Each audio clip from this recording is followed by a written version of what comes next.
semuanya, balik lagi di Explore Kimia. Mari belajar kimia. Pada hari ini kita akan belajar tentang garam yang berasal dari asam kuat dan basa lemah. Pada part 1, untuk materi ini kita akan belajar sifat garam. Masih part 1, kita akan belajar tentang reaksi hidrolisis.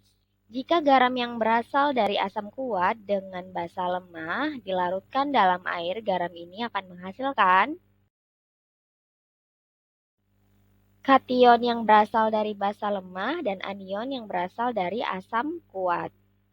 Nah, contoh garamnya ada AlCl3, NH4Cl, NH42SO4.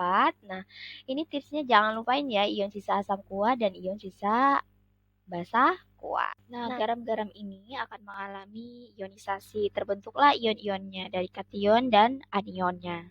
Nah, komponen garamnya seperti di berikut ini ya teman-teman. Bisa disimak. Ingat, hanya komponen garam yang lemah saja yang dapat mengalami reaksi hidrolisis. Baik, kita akan membuat reaksi hidrolisis dari AlCl3 di mana terjadi ionisasi garam ini setelah dimasukkan dalam air, yaitu ion AlCl3+ tambah 3Cl-. Nah, ion-ion di sini Al3+ dengan Cl- akan bereaksi dengan air. Nah, produknya ada yang bereaksi, ada yang tidak.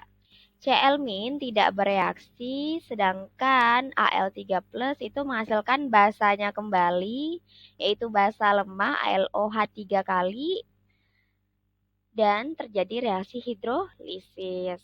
Nah, kita setarakan dulu ya bagian ion Al3+ yang bereaksi dengan H2O. Setelah disetarakan, ion Al3+ ini bereaksi dengan air, berarti terjadi hidrolisis, menghasilkan ion H+.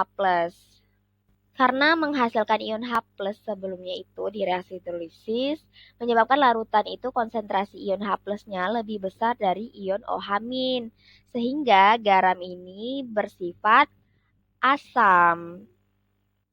Nah, karena hanya salah satu komponen ion dari garamnya yang mengalami hidrolisis, yaitu ion Al3+, itu garam ini mengalami hidrolisis parsial atau hidrolisis sebagian.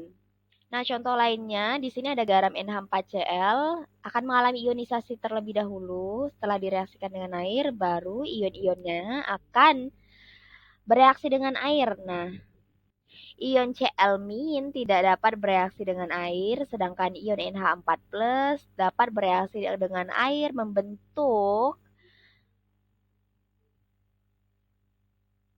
basanya kembali. Karena ion NH4+ itu terhidrolisis, menghasilkan ion H3O+.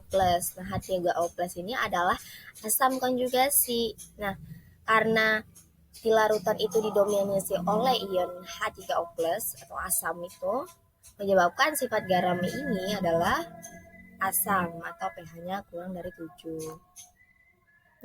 Hanya salah satu komponen ion dari garamnya saja yang mengalami hidrolisis. Jadi ini disebut garam ini mengalami hidrolisis sebagian atau parsial. Mari simak peta konsep berikut ini. Garam yang terbentuk dari garam asam kuat dengan basa lemah. Komponen asam kuat itu tidak terhidrolisis, sedangkan komponen dari basa lemah itu terhidrolisis. Sehingga garam ini mengalami hidrolisis parsial atau hidrolisis sebagian.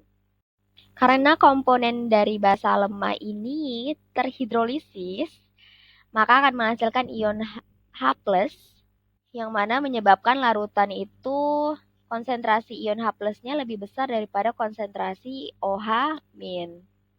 Menyebabkan garam yang berasal dari asam kuat dengan basa lemah bersifat asam atau pH-nya kurang dari 7.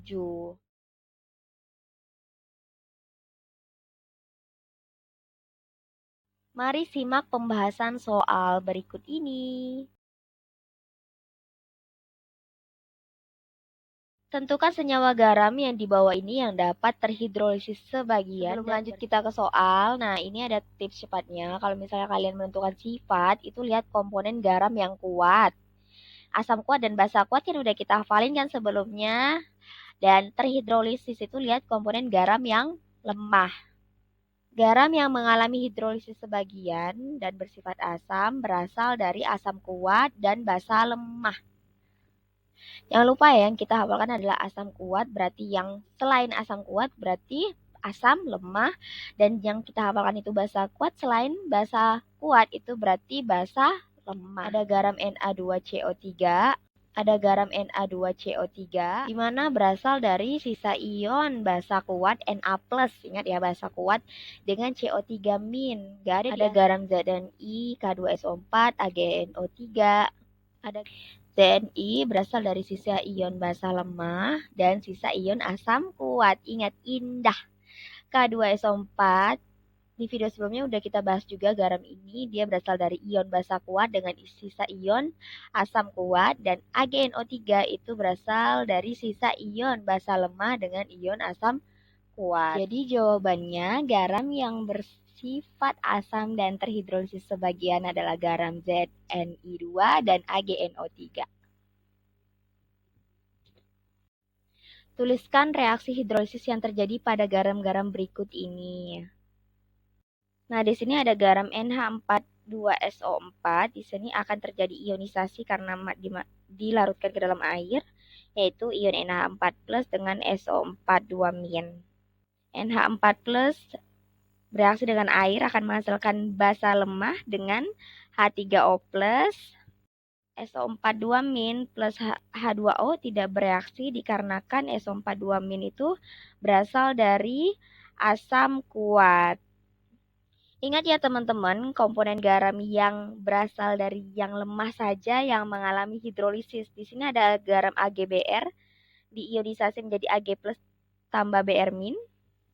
Nah, Ag+ akan bereaksi dengan H2O, akan menghasilkan basanya kembali dan ion H+. Br- bereaksi dengan H2O ternyata tidak dapat bereaksi dikarenakan Br- ini berasal dari asam kuat yaitu HBr. Untuk garam AlCl3 di mana terionisasi terlebih dahulu untuk membentuk ion-ionnya yaitu Al3+ dengan Cl-, di mana Al3+ ini bereaksi dengan air membentuk basanya kembali dan ion H+. Cl- bereaksi dengan H2O ternyata tidak dapat bereaksi dikarenakan Cl- berasal dari asam kuat yaitu HCl. Soal terakhir, larutan garam CuSO4 yang juga dikenal sebagai sebutan tembaga sulfat. Nah, di sini pertanyaannya apakah garam di atas mengalami hidrolisis serta tuliskan reaksi hidrolisis garamnya dan B jelaskan sifat dari garam di atas. Nah, garam CuSO4 itu akan menghasilkan Cu+2 dengan SO4-2. Cu+2 bereaksi dengan H2O yang akan menghasilkan basanya kembali dan ion H+. Jangan lupa disetarakan. Setarakan atom kanan dan atom kiri sama, muatan kanan dan kiri sama. Ion SO4 2- tidak dapat bereaksi karena berasal dari asam kuat, yaitu asam sulfat H2SO4. Nah, reaksi yang terjadi adalah reaksi hidrolisis sebagian. Ini disebabkan karena hanya satu ion penyusunnya yang mengalami hidrolisis, yaitu ion Cu+2. Nah, berdasarkan reaksi hidrolisis ini, tadi ion Cu2+ itu menghasilkan ion H+, yang menyebabkan larutan garam ini didominasi oleh ion H+, sehingga garam ini bersifat asam dengan pH kurang dari 7.